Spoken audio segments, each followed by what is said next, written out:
שלום לכולם, אנחנו נמצאים בחלק השני במבוא לגיאומטריה אוקלידית. נחזור טיפה אחורה. בחלק הראשון ראינו שלא ניתן להסיק מסקנות לכל המקרים על פי מקרים בודדים בלבד. אבל בפרק הזה אנחנו נראה איך ניתן להראות שהשערה מסוימת תהיה נכונה בכל המקרים. בפעילות מספר 2, פעילות חקירה, נדבר על מספר אלכסונים במצולה. ננסה לראות האם נוכל למצוא קשר כלשהו בין מספר הצלעות של מצולה לבין מספר האלכסונים שלו. א', העתיקו למחברת את הטבלה שלפניכם, והמשיכו אותה עד n שווה ל7. בכל פעם סרטטו מצולה מתאים. העבירו בו את כל האלכסונים, ורשמו את התוצאות בטבלה. נסתכל בטבלה. יש לנו כאן n מייצג את מספר הצלעות במצולה.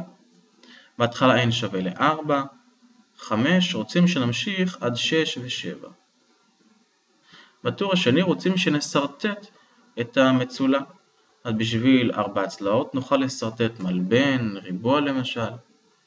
כך לסרטט מצולה בעל 5 צלעות, 6 ו7 צלעות. לאחר מכן רוצים שנרשום את מספר הקודקודים במצולה. כמה קודקודים יש למצולה הזה, למצולה הזה, למצולה הזה וכן לזה. לאחר מכן לרשום את מספר האלכסונים שיוצאים מכל קודקוד. למשל מעל הסרטוט הזה שנסרטט, לספור את מספר האלכסונים שיוצאים מכל קודקוד אחד. ובטור האחרון לספור את סך כל מספר האלכסונים שיש במצולה עצמו. סעיף ב', ביטאו באמצעות n את מספר הקודקודים במצולה, שזה בעצם הטור הזה, ואת מספר האלכסונים היוצאים מכל קודקוד, שזה בעצם הטור הזה. האם בעצם נוכל לבטא את המספרים שרשמנו בטבלה באמצעות n? הסבירו כיצד יתקבל הביטוי.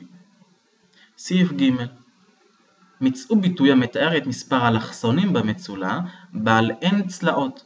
זאת אומרת, אם יש לי מצולה בעל n צלעות, לא בעל מספר צלעות מוגדר, האם אני יכול למצוא ביטוי שיכול לומר לי את מספר האלכסונים במצולה? הסבירו כיצד יתקבל הביטוי. אז בשלב הזה תוכלו לעצור את הסרטון, לנסות לענות בעצמכם על שלושת הסעיפים, וכבר אנחנו עוברים לתשובה עצמה. בואו נסתכל בטבלה כאן שעצרנו כתשובה. יש לנו כאן טבלה, יש לנו מספר צלעות של 4, 5, 6 ו7 כמו שביקשו, ואת הסרטוט בטור הזה. כאן יש לנו סרטוט במצולה בעל 4 צלעות, 1, 2, 3, 4 צלעות. כאן סרטוט בעל 5 צלעות, 1, 2, 3, 4, 5, כאן 6 צלעות וכאן 7 צלעות.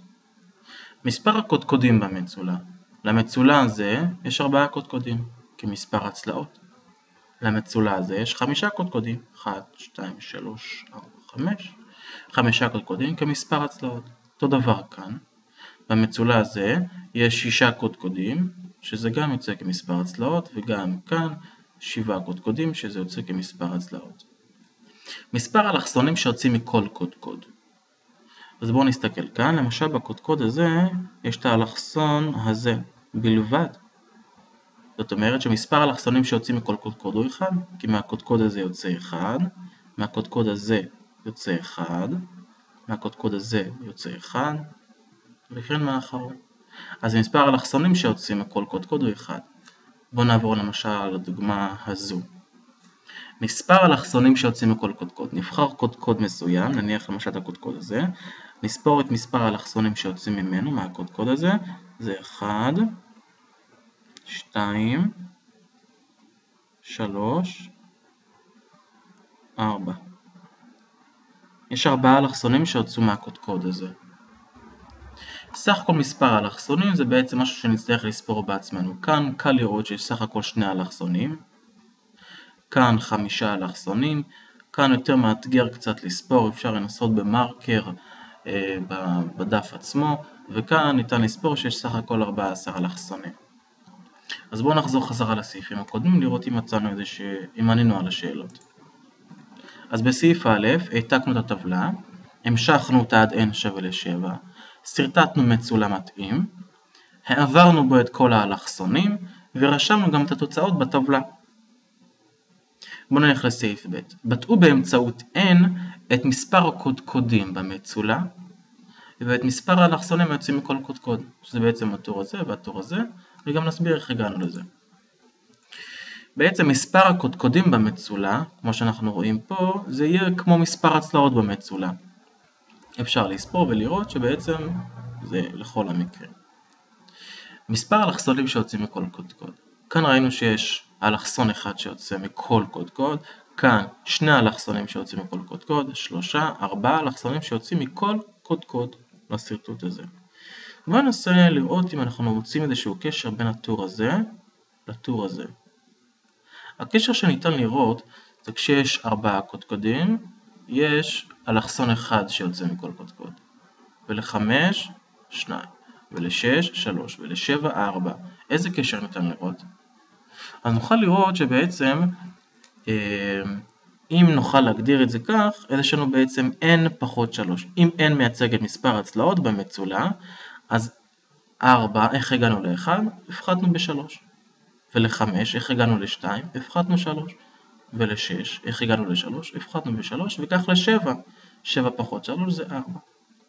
אז בעצם אנחנו יכולים לראות שאנחנו יכולים להגדיר בעזרת n, שזה מספר הצלעות, את מספר האלכסונים שיצאו מכל קודקוד. אז למשל כאן זה יהיה n-3 שיהיה גורף לכולם.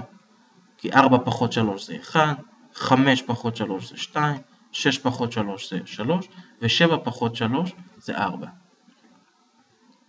סך כל מספר האלכסונים, זה לא ביקשו בינתיים הגדרה באמצעות, ביטוי באמצעות n. נעבור לסעיף ג'. סעיף ג' זה בעצם הסעיף המאתגר ביותר. בואו נקרא את סעיף ג'. מצאו ביטוי המתאר את מספר האלכסונים במצולה בעל n צלעות. הסבירו כיצד יתקבל הביטוי. זאת אומרת, אם מדובר הפעם במצולה שיש לו n צלעות ולא מספר צלעות מוגדר, שזה בעצם החלק הכללי שרוצים שנגדיר את זה לכל המקרים, איך אפשר למצוא את הביטוי? אז בואו נסתכל על התשובה. כאשר במצולה יש n קודקודים, מכל קודקוד ניתן למתוח אלכסונים לכל הקודקודים, מלבד אל עצמו ואל שני הקודקודים הסמוכים אליו. בואו נסתכל למשל בסרטוט הזה, מהשקף הקודם.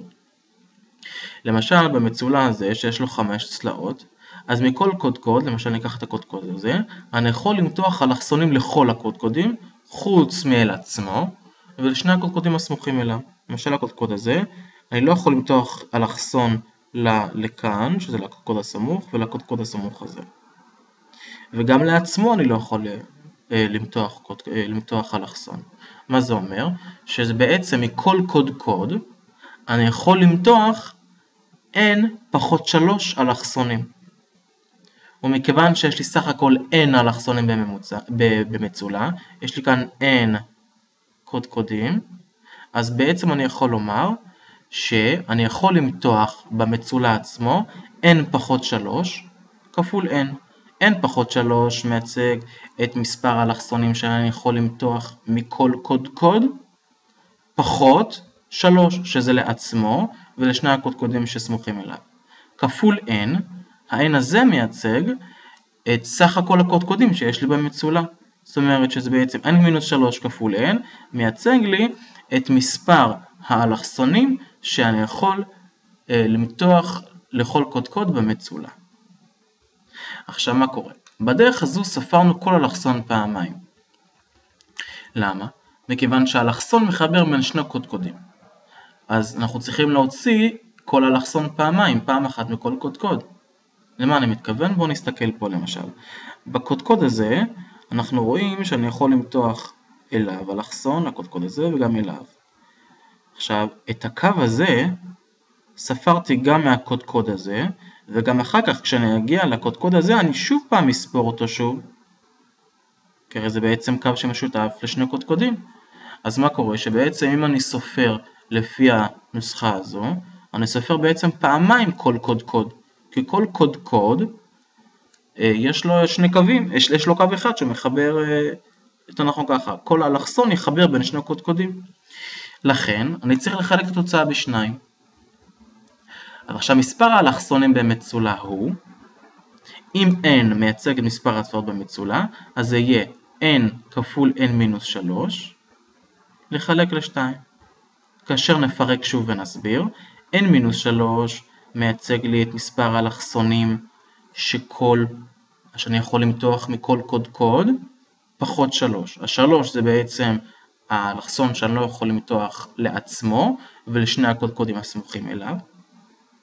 אז זה בעצם מייצג את מספר האלכסונים מכל קודקוד, כפול n ייצג את מספר הקודקודים, שאני רוצה בעצם למצוא כמה יש לי סך הכל אלכסונים במצולה. ולחלק ל-2 זאת מהסיבה, מכיוון שאלכסון מחבר בין שני קודקודים. יוצא שאנחנו סופרים בעצם כל אלכסון פעמיים, אז אני צריך לחלק ב2. אז נוכל לראות שבטור הזה, כאן הוספנו את הנוסחה הזאת, שסך הכל מספר אלכסונים זה 2, וניתן בעצם לראות את זה גם על פי הנוסחה, ולהציב את זה. 5, גם ניתן להציב את זה על פי הנוסחה ולראות שזה מתקבל. 9 ול-14, בעצם זאת הנוסחה שעובדת לכולם. אז מה בעצם ראינו בפעילות 2? בפעילות מספר 2 ראינו, כי על מנת להראות שהשערה מסוימת נכונה בכל המקרים, יש להוכיח זאת באופן כללי שמכסה את כל המקרים. כמו שראינו כאן, שביטאנו את זה באמצעות n. על מנת להפריך את ההשערה הזאת, כלומר להראות שהיא אינה נכונה בכל המקרים, מספיק לתת דוגמה נגדית אחת. כלומר, דוגמה שמקיימת את תנאי הבעיה, אבל לא את המסקנה. כמו שלמשל ראינו בפעילות 1. בפעילות 1 ראינו למשל שיש לנו מקרים בודדים, אבל במקרה האחרון זה לא יתאים להשערה שלנו, אבל כאן מצאנו נוסחה.